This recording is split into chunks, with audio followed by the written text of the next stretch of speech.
Assalamualaikum warahmatullahi wabarakatuh. Sahabat baca cerita yang dirahmati Allah, Ramadan bukan sekedar bulan puasa.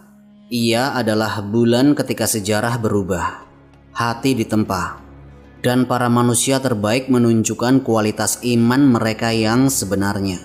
Di bulan Ramadan inilah Rasulullah Shallallahu Alaihi Wasallam memperlihatkan kesabaran yang luar biasa, kedermawanan tanpa batas, dan keteguhan yang tidak tergoyahkan.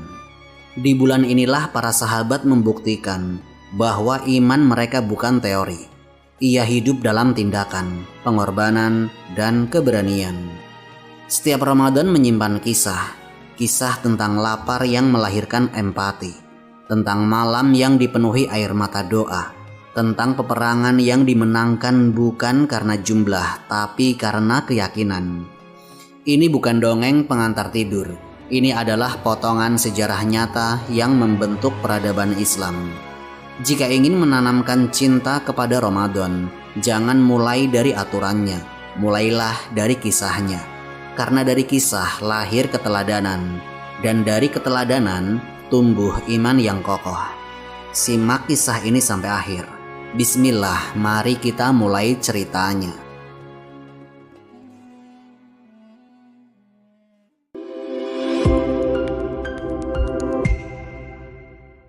Kisah Rasulullah Shallallahu Alaihi Wasallam saat pertama kali menjalankan puasa Ramadan.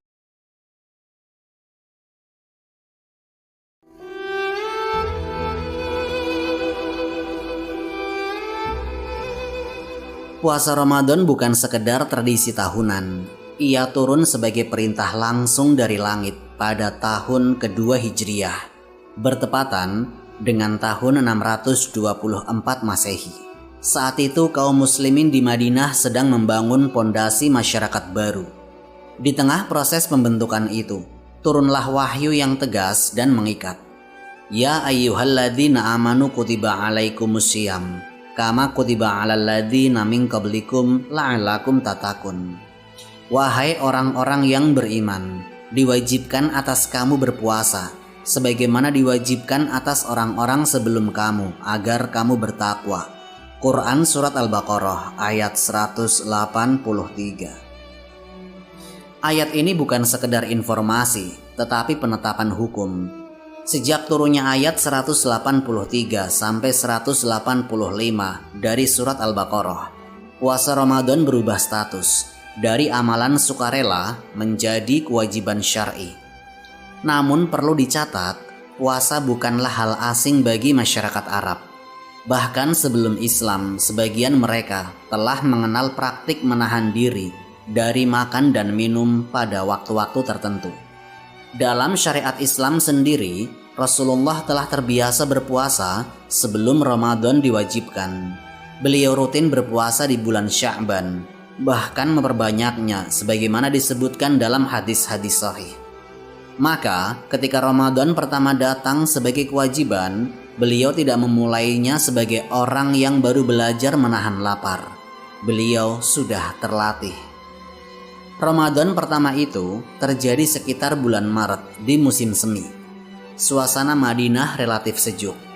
Secara fisik, cuaca tidak seberat musim panas gurun yang menyengat. Meski demikian, tetap saja menjalani puasa sebulan penuh adalah transisi besar. Jika sebelumnya puasa dilakukan pada hari-hari tertentu, kini ia menjadi kewajiban kolektif selama 1 bulan penuh. Sebagian peneliti kontemporer seperti Kasif Hamdi Okur menyebut bahwa walaupun puasa telah dikenal sebelumnya, masyarakat tetap memerlukan adaptasi fisik dan mental untuk menjalani puasa 30 hari penuh berturut-turut. Itu sangat logis.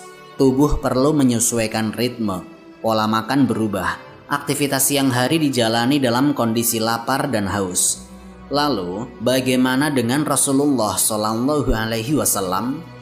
Tidak ada riwayat sahih yang menggambarkan beliau terkejut atau merasa berat secara berlebihan. Tidak ada keluhan, tidak ada penundaan. Sikap beliau adalah sikap seorang hamba yang ketika perintah turun langsung tunduk. Konsistensi beliau dalam berpuasa sebelumnya menjadi Ramadan pertama bukan beban mendadak, melainkan kelanjutan dari kedisiplinan rohiyah yang sudah terbangun. Di tahun kedua Hijriah itu pula, berbagai peristiwa besar terjadi. Ramadan bukan bulan pasif, ia bulan aktif, bulan ujian, bulan pembentukan karakter. Dan di bulan inilah pula Al-Quran yang pertama kali turun pada 17 Ramadan semakin ditegaskan kedudukannya sebagai pedoman hidup. Menariknya, tidak ada keterangan pasti tentang sebab khusus diwajibkannya puasa Ramadan pada saat itu. Namun hikmahnya jelas dalam ayat, la'allakum tatakun, agar kamu bertakwa. Tujuan puasa sejak awal bukanlah sekedar lapar, tetapi pembentukan takwa. Dari kisah Ramadan pertama ini terlihat satu pelajaran penting. Kewajiban tidak terasa berat bagi orang yang sudah membiasakan diri dalam ketaatan.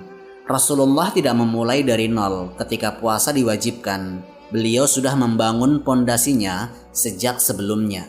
Jadi, ketika perintah itu turun, beliau tidak sekedar menjalankannya. Beliau mencontohkannya dengan ketenangan, kesiapan, dan ketundukan total kepada Allah. Itulah konsistensi iman yang nyata, bukan menunggu kewajiban datang baru bergerak, tetapi sudah terbiasa taat bahkan sebelum diwajibkan. Kisah Rasulullah Shallallahu Alaihi Wasallam menerima wahyu pertama di bulan Ramadan. Peristiwa turunnya wahyu pertama terjadi pada bulan Ramadan, sebuah momen yang menjadi titik balik sejarah manusia. Wahyu itu adalah 5 ayat awal dari surat Al-A'la. Ia turun ketika Rasulullah sedang berkhalwat di Gua Hiro, sebuah gua di Jabal Nur, sekitar 5 km dari Mekah. Banyak riwayat menyebut peristiwa itu terjadi pada 17 Ramadan tahun 610 Masehi. Malam itu kemudian dikenal sebagai malam nuzulul Quran. Rasulullah Shallallahu Alaihi Wasallam sebelum kenabian memang dikenal gemar menyendiri. Beliau tidak nyaman dengan praktik syirik, ketidakadilan, dan kerusakan moral masyarakat Quraisy saat itu. Tradisi berkhalwat di Gua Hiro menjadi ruang kontemplasi dan ibadah beliau. Dalam riwayat sahih yang diriwayatkan oleh Sayyidah Aisyah radhiyallahu anha dan tercatat dalam Sahih Al-Bukhari dijelaskan bahwa permulaan wahyu didahului oleh ar-ru'ya as-solihah, mimpi-mimpi benar yang datang sejelas cahaya pagi. Setelah itu, beliau semakin mencintai uzlah, menyendiri beberapa malam dengan membawa bekal, lalu kembali kepada istrinya Sayyidah Khadijah binti Khuwailid untuk mengambil perbekalan lagi. Di salah satu malam itulah datang malaikat membawa perintah yang mengguncangkan, yaitu Iqra, bacalah. Beliau menjawab jujur, aku tidak bisa membaca. Malaikat itu memeluk beliau dengan kuat hingga terasa sesak, lalu melepaskannya dan mengulang perintah yang sama. 3 kali peristiwa itu terjadi, hingga akhirnya dibacakan ayat, Iqra bismi rabbikal ladzi khalaq, khalaqal insana min 'alaq. Iqra wa rabbukal akramul ladzi 'allama bil qalam, 'allamal insana ma lam ya'lam. Bacalah dengan nama Tuhanmu yang menciptakan. Dia menciptakan manusia dari alaq. Bacalah, dan Tuhanmulah yang Maha Pemurah, yang mengajar manusia dengan pena. Dia mengajarkan manusia apa yang tidak diketahuinya. Quran Surat Al-Alaq ayat 1-5. Perhatikan susunannya. Wahyu pertama tidak dimulai dengan perintah menghancurkan berhala, bukan pula dengan ancaman. Ia dimulai dengan perintah membaca, simbol ilmu, kesadaran, dan peradaban. Dari goa sunyi itu lahir revolusi intelektual dan spiritual. Setelah peristiwa tersebut, Rasulullah turun di Gua Hiro dalam keadaan gemetar. Beliau pulang kepada Sayyidah Khadijah seraya berkata, selimutilah aku, selimutilah aku. Rasa takut itu manusiawi. Beliau baru saja mengalami perjumpaan dengan alam malaikat. Setelah tubuhnya tenang, beliau berkata, aku mencemaskan diriku. Disinilah tampak peran besar Sayyidah Khadijah. Beliau tidak meremehkan, tidak panik, tidak pula meragukan. Beliau berkata dengan tegas, "Demi Allah, Allah tidak akan menghinakanmu. Engkau menyambung silaturahmi, menanggung yang lemah, membantu orang yang membutuhkan, memuliakan tamu, dan menolong orang yang tertimpa musibah." Ini bukan sekedar penghiburan emosional, ini argumentasi moral. Akhlak beliau menjadi bukti bahwa Allah tidak akan menelantarkan hamba dengan karakter seperti itu. Sayyidah Khadijah kemudian membawa beliau menemui sepupunya, Waraqah bin Naufal, seorang yang memahami kitab-kitab terdahulu. Setelah mendengar penuturan Rasulullah, Waraqah berkata bahwa yang datang itu adalah Namus atau Jibril, yang dahulu juga datang kepada Nabi Musa alaihi salam. Ia bahkan memperingatkan bahwa orang yang membawa risalah seperti itu pasti akan dimusuhi dan diusir oleh kaumnya. Rasulullah bertanya, "Apakah mereka akan mengusirku?" Jawaban Waraqah tetap tegas, "Iya. Setiap pembawa kebenaran akan menghadapi penolakan."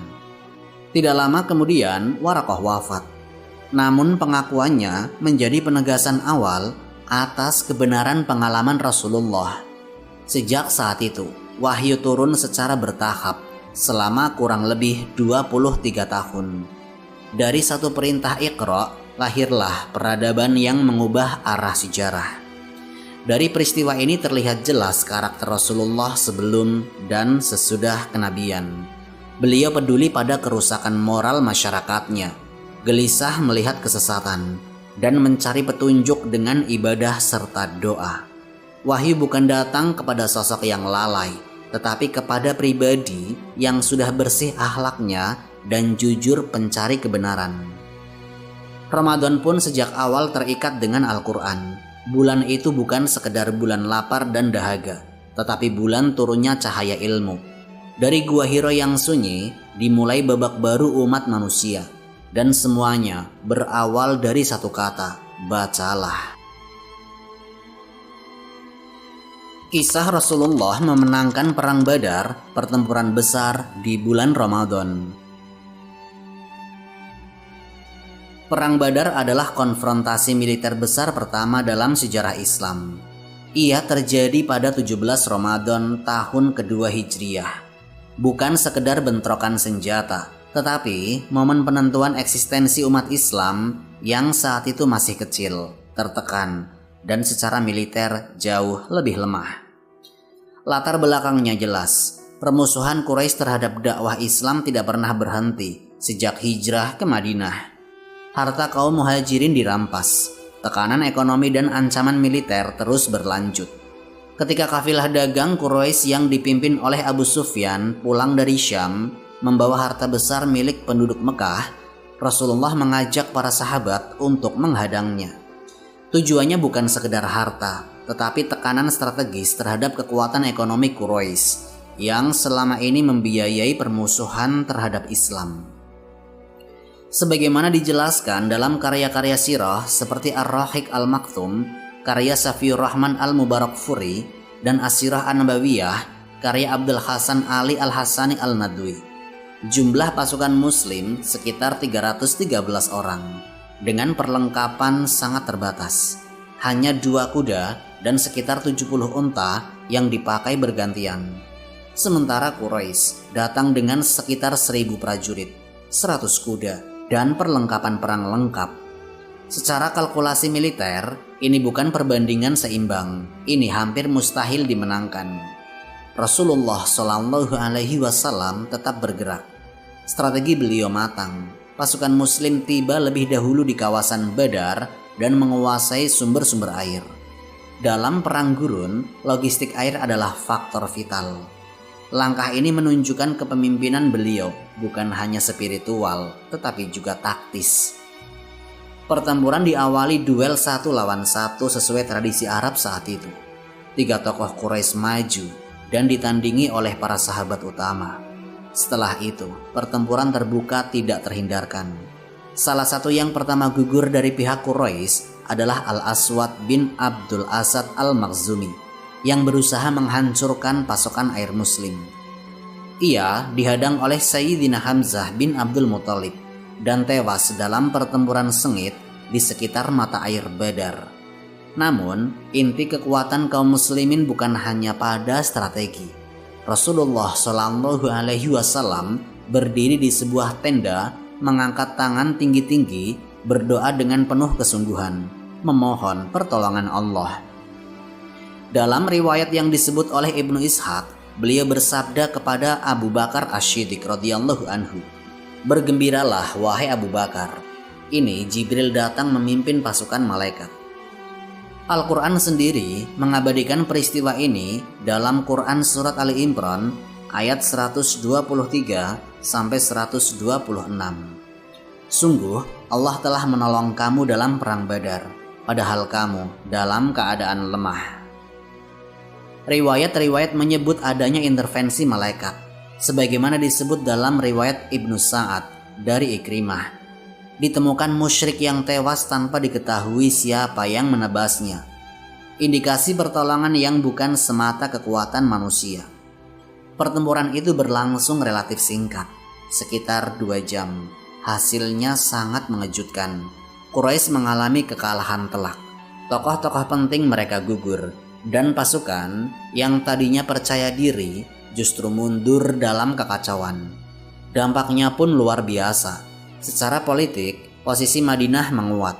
Secara psikologis, kaum muslimin mendapatkan legitimasi dan kepercayaan diri. Secara teologis, Badar menjadi bukti nyata bahwa kemenangan tidak ditentukan oleh jumlah, tetapi oleh ketakwaan, strategi, dan pertolongan Allah. 6 tahun setelah Badar, Mekah akhirnya ditaklukkan secara damai dalam Fatu Mekah. Namun, pondasi kepercayaan diri umat sudah diletakkan di lembah Badar pada bulan Ramadan. Pelajaran utamanya tegas, yaitu tawakal bukan berarti pasif. Rasulullah merancang strategi, mengatur posisi, dan menguasai logistik, lalu berdoa dengan sepenuh jiwa. Ikhtiar maksimal, ketergantungan total kepada Allah, itulah formula Badar. Ramadan di sini bukan hanya bulan ibadah ritual, tetapi bulan pembuktian. Dalam kondisi lapar dan haus, pasukan kecil itu berdiri menghadapi kekuatan besar, dan sejarah pun berubah. Kisah Rasulullah melakukan pembebasan kota Mekah di bulan Ramadan. 8 tahun setelah hijrah, Ramadan kembali menjadi saksi peristiwa besar. Bukan lagi perang mempertahankan diri seperti di Badar, tetapi momentum penegasan kemenangan, yaitu pembebasan Mekah yang dikenal sebagai Fatu Mekah. Peristiwa ini terjadi pada 20 Ramadan tahun ke-8 Hijriah. Latar belakangnya bukan agresi sepihak, tetapi pelanggaran perjanjian Hudaybiyah. Sekutu kaum muslimin, Bani Khuza'ah, diserang oleh Bani Bakr yang bersekutu dengan Quraisy. Itu berarti Quraisy secara tidak langsung melanggar kesepakatan damai. Secara hukum politik, perjanjian telah gugur. Rasulullah tidak bertindak emosional. Beliau menyiapkan pasukan sekitar 10.000 orang dan bergerak dari Madinah secara rahasia agar tidak terjadi pertumpahan darah besar. Strategi beliau juga jelas, kekuatan ditunjukkan tetapi darah dihindarkan. Dalam ekspedisi ini, beliau menunjuk Khalid bin Walid sebagai salah satu komandan pasukan. Pasukan dibagi di beberapa arah untuk memasuki kota di titik berbeda. Strategi pengepungan yang efektif namun terukur. Tujuannya bukan membumi hanguskan Mekah, tetapi menguasainya dengan tekanan psikologis dan militer. Ketika pasukan muslim tiba dan menyalakan ribuan api unggun di sekitar Mekah pada malam hari, efeknya luar biasa. Quraisy menyadari mereka tidak lagi menghadapi kelompok kecil seperti di masa awal hijrah. Mereka menghadapi kekuatan yang solid dan terorganisir. Perlawanan memang terjadi di beberapa titik, khususnya di sektor yang dipimpin oleh Khalid bin Walid. Namun secara umum, kota itu jatuh tanpa pertempuran besar. Ini membedakan Fatu Mekah dari penaklukan-penaklukan klasik, yaitu kemenangan cepat dan korban minimal. Rasulullah memasuki Mekah dengan kepala tertunduk, bukan dengan dada membusung. Padahal secara militer, beliau adalah pemenang mutlak. Beliau menuju Ka'bah, menghancurkan berhala-berhala di sekitarnya, sambil membaca ayat, "Kebenaran telah datang dan kebatilan telah lenyap." Momentum ini selaras dengan firman Allah dalam Quran Surat Al-Fath ayat 1. "Sesungguhnya kami telah memberikan kepadamu kemenangan yang nyata." Namun, puncak Fatu Mekah bukan sekedar penguasaan kota. Puncaknya adalah pengampunan. Kepada kaum Quraisy yang dahulu mengusir, memerangi, dan menyiksa kaum muslimin, Rasulullah berkata, "Pergilah, kalian bebas." Tidak ada pembalasan massal, tidak ada balas dendam sistematik. Itu kemenangan moral yang jauh lebih tinggi dari kemenangan militer. Secara strategi, Fatu Mekah mengakhiri dominasi Quraisy sebagai kekuatan penentang Islam. Secara teologis, ia menegaskan bahwa pertolongan Allah datang setelah kesabaran panjang. Secara peradaban, ia mengembalikan Mekah sebagai pusat tauhid. Pelajarannya juga jelas, kekuatan harus dikendalikan oleh akhlak. Pasukan besar tanpa kendali bisa menjadi kehancuran. Tetapi di tangan Rasulullah, kekuatan menjadi alat penegakan kebenaran dan rekonsiliasi. Ramadan kembali membuktikan dirinya bukan sekedar bulan ibadah personal. Ia bulan perubahan sejarah. Di Badar, kaum muslimin yang lemah menang. Di Mekah, kaum muslimin yang kuat memilih memaafkan.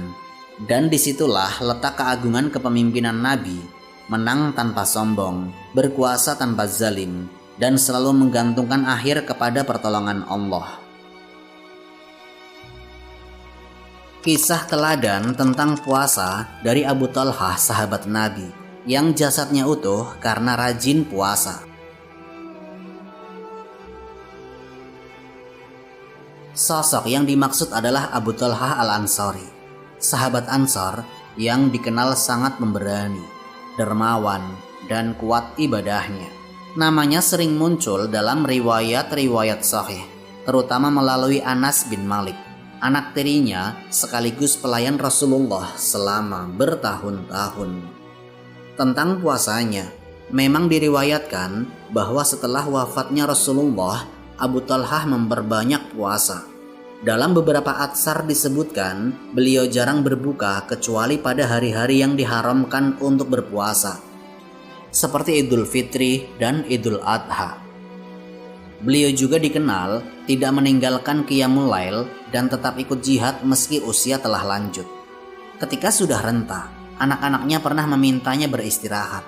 Mereka mengingatkan bahwa beliau telah berjihad bersama Nabi, juga di masa Sayyidina Abu Bakar dan Sayyidina Umar. Namun jawabannya tegas. Beliau membaca firman Allah dalam Quran Surat At-Taubah ayat 41. "Berangkatlah kamu, baik dalam keadaan ringan maupun berat." Baginya, ayat itu berlaku sampai akhir hayatnya. Usia bukan alasan untuk berhenti taat. Riwayat tentang wafatnya menyebutkan bahwa beliau meninggal dalam sebuah ekspedisi laut, dan ketika itu beliau sedang berpuasa. Pasukan berada di tengah perjalanan dan kesulitan menemukan daratan untuk segera memakamkannya. Disebutkan bahwa selama beberapa hari jasadnya tidak mengalami perubahan yang tampak mencolok. Namun di sini perlu kehati-hatian. Riwayat tentang jasadnya tetap utuh selama 7 hari tidak terdapat dalam kitab-kitab hadis utama dengan sanad yang kuat seperti dalam Sahih Al-Bukhari atau Sahih Muslim. Kisah itu lebih banyak beredar dalam literatur sejarah dan manaqib dengan sanad yang diperselisihkan. Karena itu, tidak tepat menjadikannya dalil pasti bahwa keutuhan jasad tersebut secara langsung disebabkan oleh puasanya. Yang sahih dan pasti adalah Abu Talhah adalah seorang sahabat besar yang konsisten dalam ibadah, zuhud terhadap dunia, dan tidak melemah oleh usia. Beliau wafat dalam keadaan safar dan dalam ketaatan. Itu saja sudah cukup menjadi kemuliaan. Pelajaran terpenting dari kisahnya bukan pada sensasi jasad yang utuh, tetapi pada istiqomahnya. Beliau tidak menjadikan usia sebagai alasan untuk menurunkan standar ibadah. Beliau tidak pensiun dari amal. Puasa baginya bukan sekedar ritual Ramadan, tetapi disiplin hidup. Jihad baginya bukan euforia masa muda, tetapi komitmen sampai mati. Dan itu inti teladannya, bukan mengejar karomah yang luar biasa, tetapi menjaga konsistensi dalam ketaatan biasa setiap hari sampai Allah memanggil pulang. Kisah Qais bin Sirmah, sahabat Nabi yang pingsan saat puasa Ramadan pertama kali. Kisah ini berkaitan dengan Qais bin Sirmah, seorang sahabat dari kalangan Ansar. Riwayatnya disebut dalam kitab-kitab hadis, di antaranya dalam Sahih Al-Bukhari, terkait sebab turunnya surat Al-Baqarah ayat 187. Pada awal diwajibkannya puasa Ramadan tahun kedua Hijriyah, ketentuannya belum seperti yang dikenal sekarang. Saat itu, jika seseorang telah berbuka lalu tertidur sebelum makan atau setelah sholat Isya, maka ia tidak boleh lagi makan dan minum hingga malam berikutnya. Artinya, bila terlelap sebelum sahur, ia harus melanjutkan puasa tanpa asupan sejak malam sebelumnya. Qais bin Sirmah bekerja sebagai petani kebun kurma. Pekerjaan fisik, berat dan menguras tenaga. Suatu hari di bulan Ramadan, beliau pulang dalam keadaan sangat lemah menjelang berbuka. Beliau bertanya kepada istrinya, apakah ada makanan? Sang istri menjawab belum ada, dan beliau keluar untuk mencarikannya. Dalam kondisi keletihan, Qais tertidur sebelum sempat makan. Ketika istrinya kembali membawa makanan, beliau melihat suaminya sudah terlelap. Beliau tidak tega membangunkannya. Konsekuensinya berat. Qais tidak makan malam itu, dan karena aturan saat itu tidak memperbolehkan makan setelah tidur, ia juga tidak bisa sahur. Keesokan harinya, beliau tetap berpuasa dan tetap bekerja. Namun di tengah aktivitasnya, tubuhnya tidak mampu bertahan. Beliau jatuh pingsan. Peristiwa ini sampai kepada Rasulullah. Lalu turunlah surat Al-Baqarah ayat 187 yang mengubah ketentuan tersebut. Dan makan dan minumlah hingga jelas bagimu benang putih dari benang hitam, yaitu fajar. Kemudian sempurnakanlah puasa sampai malam. Dengan turunnya ayat ini, batas waktu makan dan minum diperjelas. Diperbolehkan sepanjang malam hingga terbit fajar, meskipun seseorang telah tidur. Ini adalah bentuk rahmat dan kemudahan dari Allah. Riwayat lain juga menyebutkan peristiwa serupa yang dialami oleh sahabat seperti Sayyidina Umar bin Khattab radhiyallahu anhu yang merasa berat dengan aturan awal tersebut. Maka ayat ini turun sebagai penyempurnaan syariat. Dari sisi fikih, ini menunjukkan bahwa syariat turun secara bertahap atau tadarruj, menyesuaikan kesiapan umat. Dari sisi tarbiyah, ini menunjukkan bahwa Allah tidak menghendaki kesulitan yang memberatkan hamba-hambanya. Dan dari sisi keteladanan, Qais bin Sirmah tidak mengeluh atau menolak aturan yang berlaku saat itu. Beliau tetap taat meski fisiknya lemah. Ketaatannya bukan karena mudah, tetapi karena yakin. Pelajaran utamanya juga jelas, yaitu ketaatan mendahului keringanan. Ketika hamba menunjukkan kesungguhan, Allah menurunkan kemudahan. Syariat Islam bukan sistem yang kaku tanpa empati. Ia tegas dalam prinsip, tetapi penuh rahmat dalam penerapan. Kisah ini bukan sekedar cerita sahabat yang pingsan.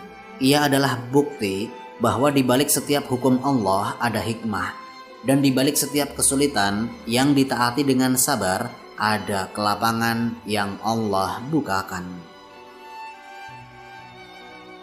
Kisah ahli puasa yang wajahnya menghitam karena mengakhiri berbuka puasa. Kisah tentang ahli puasa yang wajahnya menghitam karena mengakhirkan berbuka memang dinukil oleh Ibnu Qayyim Al-Jauziyah dalam kitab Ar-Ruh. Dari jalur kisah yang sampai kepadanya melalui beberapa perawi. Intinya diceritakan ada seorang lelaki yang gemar berpuasa terus-menerus, tetapi terbiasa menunda berbuka setelah masuk waktu maghrib. Beliau bermimpi diseret menuju api karena menyelisihi sunnah. Lalu ketika bangun wajahnya menghitam. Namun secara metodologi hadis dan sejarah, kisah ini bukan riwayat sahih yang bersanad kuat seperti yang terdapat dalam Sahih Al-Bukhari dan Sahih Muslim. Ia lebih tepat dikategorikan sebagai kisah motivasi dan peringatan, bukan dalil hukum yang pasti. Karena itu, tidak boleh memastikan bahwa peristiwa fisik seperti wajah menghitam benar-benar terjadi sebagai ketetapan syariat.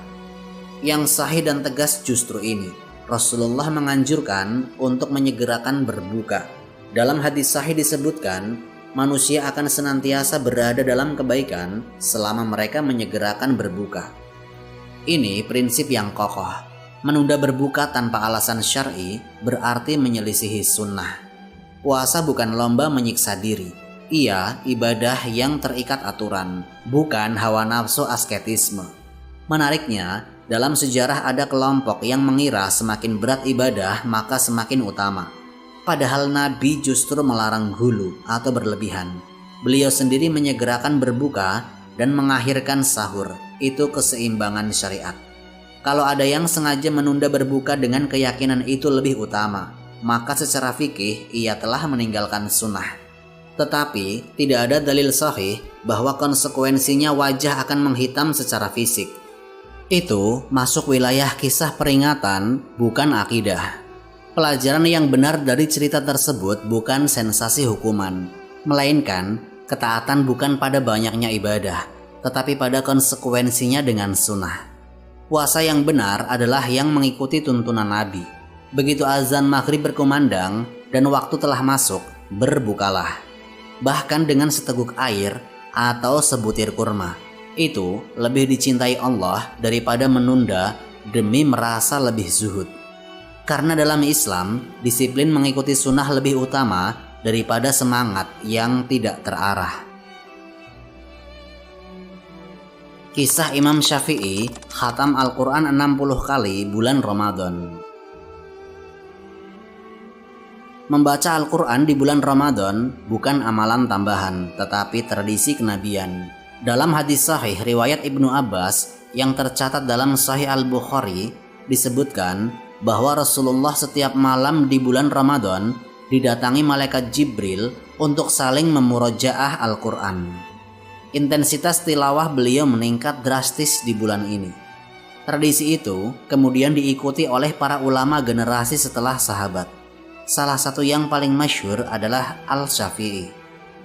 Dalam literatur biografi seperti Syiar A'lam An-Nubala, karya Adz-Dzahabi, disebutkan bahwa Imam Syafi'i menghatamkan Al-Quran 60 kali dalam satu Ramadan.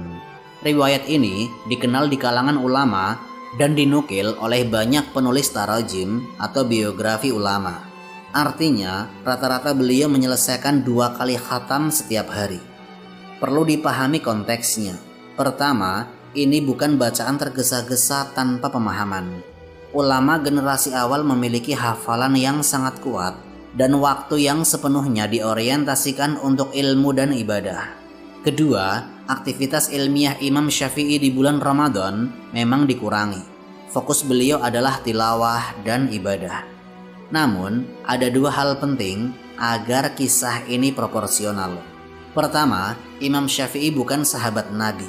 Beliau adalah imam mazhab yang lahir pada tahun 150 Hijriah, jauh setelah generasi sahabat. Kedua, angka 60 khatam adalah riwayat tentang kebiasaan pribadi beliau, bukan standar kewajiban bagi umat. Secara fikih, tidak ada batas minimal atau maksimal jumlah khatam di bulan Ramadan. Yang ditekankan adalah memperbanyak interaksi dengan Al-Quran. Sebagian salaf ada yang khatam tiap 3 hari, ada yang tiap 7 hari, ada yang lebih. Itu variasi kemampuan, bukan kompetisi angka. Pelajaran utamanya bukan pada 60 kalinya, tetapi pada prioritasnya. Ramadan bagi Imam Syafi'i adalah musim panen rohani. Jika di luar Ramadan, beliau sibuk mengajar dan berfatwa, maka di bulan ini beliau kembali total kepada Al-Quran. Artinya juga jelas, Ramadan bukan bulan biasa, ia bulan Al-Quran. Kalau tidak mampu 60 kali jangan minder. Tapi kalau 1 kali pun tidak selesai, itu yang perlu dievaluasi. Karena ukuran keberhasilan Ramadan bukan pada sibuknya aktivitas, tetapi seberapa dekat hubungan kita dengan Al-Quran dibanding 11 bulan lainnya. Kisah Nuzulul Quran, turunnya Al-Quran pada 17 Ramadan. Ramadan bukan sekedar bulan puasa, ia bulan turunnya wahyu. Allah menegaskan dalam surat Al-Baqarah ayat 185 bahwa Al-Quran diturunkan pada bulan Ramadan. Itu qat'i, tidak ada khilaf di sini. Yang diperselisihkan ulama adalah malam tanggal berapa. Sebagian ulama, khususnya dalam mazhab Al-Syafi'i, berpendapat nuzulul Quran terjadi pada 17 Ramadan. Dalil yang sering dikaitkan adalah surat Al-Anfal ayat 41 tentang Yaumul Furqan, hari bertemunya dua pasukan di Badar. Perang Badar memang terjadi pada 17 Ramadan tahun 2 Hijriah, sehingga malam sebelumnya disebut sebagian ulama sebagai malam Al-Furqan. Namun mayoritas mufassir menjelaskan bahwa ayat tersebut merujuk pada peristiwa Perang Badar, bukan tanggal turunnya wahyu pertama. Jadi ini wilayah ijtihad, bukan nas tegas. Ada juga pendapat lain yang menyatakan wahyu pertama turun pada malam Lailatul Qadar berdasarkan surat Al-Baqarah ayat 1 dan surat Ad-Dukhan ayat 3. Maka lahirlah dua pemahaman. Pertama, turun pertama kali pada Nabi di Gua Hiro berupa surat Al-Alaq ayat 1-5. Kedua, turun secara keseluruhan dari Lauhul Mahfudz ke Baitul Izzah di langit dunia pada malam Lailatul Qadar, lalu diturunkan berangsur selama 23 tahun. Wahyu pertama diterima Nabi saat usia 40 tahun, sekitar tahun 610 Masehi, di Gua Hiro. Itu titik awal kenabian. Sejak malam itu, dunia berubah. Karena itu, memperingati 17 Ramadan sebagai nuzulul Quran tidak bisa disebut keliru secara mutlak, selama tidak diyakini sebagai satu-satunya tanggal pasti yang qat'i. Yang pasti dan disepakati, Al-Quran turun di bulan Ramadan. Intinya bukan pada tanggalnya, intinya pada respon kita terhadap wahyu. Ramadan datang setiap tahun, Al-Quran ada di tangan. Pertanyaannya, sudahkah ia benar-benar turun di dalam hati kita? Wallahu a'lam bishawab. Semoga kisah ini memberikan manfaat dan menjadi pengingat bagi kita semua untuk terus memperbaiki diri serta meningkatkan ketaatan kepada Allah Subhanahu wa Ta'ala. Lebih dan kurangnya mohon dimaafkan. Yang benar datangnya dari Allah Subhanahu wa Ta'ala. Hilaf atau keliru itu datangnya dari saya pribadi sebagai manusia biasa. Sampai jumpa di kisah-kisah inspiratif berikutnya. Akhirul kalam. Wassalamualaikum warahmatullahi wabarakatuh.